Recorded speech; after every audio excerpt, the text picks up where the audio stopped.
Hello friends, again I am back with the new chapter, that is chapter 6 of class 9, Weathering the Storm in Ersama. So let's start the chapter without delaying. In this chapter, the main character is Prashant and he is staying at a very small village of Orissa called Kalikuda. And 7 years back, his mother has been died. So to outcome of his sadness, he is going to meet one of his friend after a long time, and his friend is staying in a very small village called Ersama, and which is 18 kilometers far away from Prasant's village, Kalikuda. So while he was walking through the road, then immediately a very hard storm, devastating cyclone storm started. So he was just shocked at what this happened. So he just ran away to the friend's house. Then we entered the house. All the family were shocked that because after many long time they were looking at Prashant. So they were just happy also. So his friend said that, oh my God, we have to now, what to do now? We have to run away from this place. But Prashant said, wait,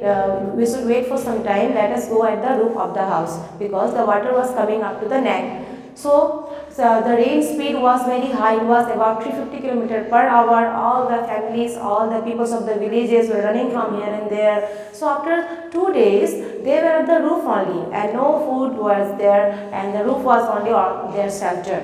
So Prasant's friends, their family and Prasant was their stomach was not full and they were very hungry. So what happens after some time, one miracle has been caught up there. The one coconut tree fell into the roof of that house. By that incident, the bricks of that wall and the roof broke out. But in this guys, it was a blessing of the God, because 3 days they were eating the coconut and drinking the coconut water. So it was like a blessing for them. So after 3 days, they were at the roof. These were their sole shelter. But the Prasant was thinking that what happened to my family, like my mother, I would lose all the other family members also, and their members were like his brother, sister, uncle, aunt, his maternal grandmother, grandfather, all were there. So he decided to go to his village 18 kilometers back to Kalikuda by his own, and his friend's family warned him that don't go now, let the rain come down. He said that no, the rain speed is slow now, I can go there. So he took a very hard and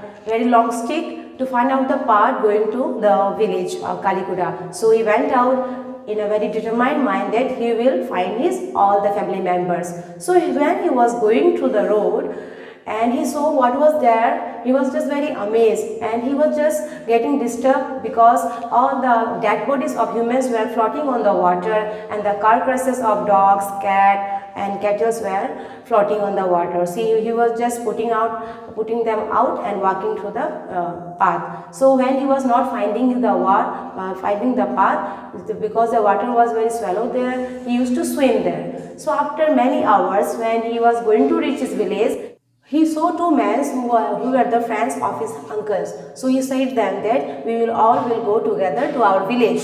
Then what happens? When he reached his village, nothing was there. His house was washed away by the cyclone water, and the house tools were hanging on the trees. He just used to cry loudly. And at the near one Red Cross shelter was there. He went there, and what he saw there, his maternal grandmother was standing there, and he just became very happy. And her maternal grandmother is stretching her hands out and hugged him out and saying that you don't take any tension, your all family members are waiting inside for you. So when he went inside, he saw his sister, brother, uncle, aunt, so he became very happy. So now his all family members are safe there in this Red Cross shelter. But what about the peoples, the women who have lost their life? They became widow, and the children who became orphan, and many men were there who have lost their families.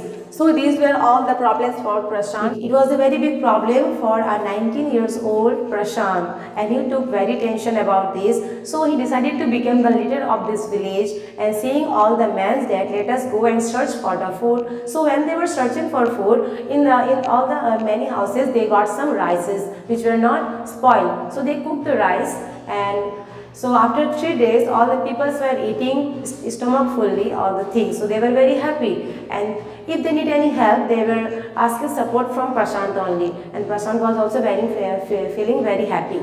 So what happens? Decided to make all the women busy with the children, to make them play and to make the children busy. So he what decided? He arranged them, organized them sport like cricket and football. So all the children were busy on the sports and all the women were busy taking care of the children, and all the men were busy with Prashant. Prashant took them out to make a tent for their shelter. And what happened? After some time, a helicopter was going above the village, and the helicopter, one man was there, he was throwing some food packets. So then the helicopter went out, and but they need more food packets because many people were there in this village. So Prasant what he was thinking now, he told all the children there, sleep on the sand, taking an empty plate on your stomach. So the helicopter man will think that there is a need of more food. So like this it was happened. So after one day, again helicopter was coming there to see the problems, to condition of the village, and they came to know that so that there is need of food, and all the time they were throwing the food packets on the villages. Then what happens? The government said that we are going to make an institution because many widows are there and many orphan children are there. But the Prashant and his volunteers group disagreed that, saying that we can help ourselves, we will make all the widows busy with the orphan children. So there is no need of an institution because this institution will make them far away from their villages and they will have many problems thinking about their families. So we don't need these institutions, we will make our help ourselves. So like this, these problems were going on. After some days, all the problems were coming out, and the Prashant, he was just busy with the working and he was just busy helping all the peoples. And if anybody needs any help, they just go to Prashant and ask help from him. So this was the story of Prashant, a 19-year-old boy who was just determined and very hard-minded, and he just always ready to help everybody all the time. So I hope you have understood the chapter very well. Let's meet in the next video. Till then, bye. Have a nice day.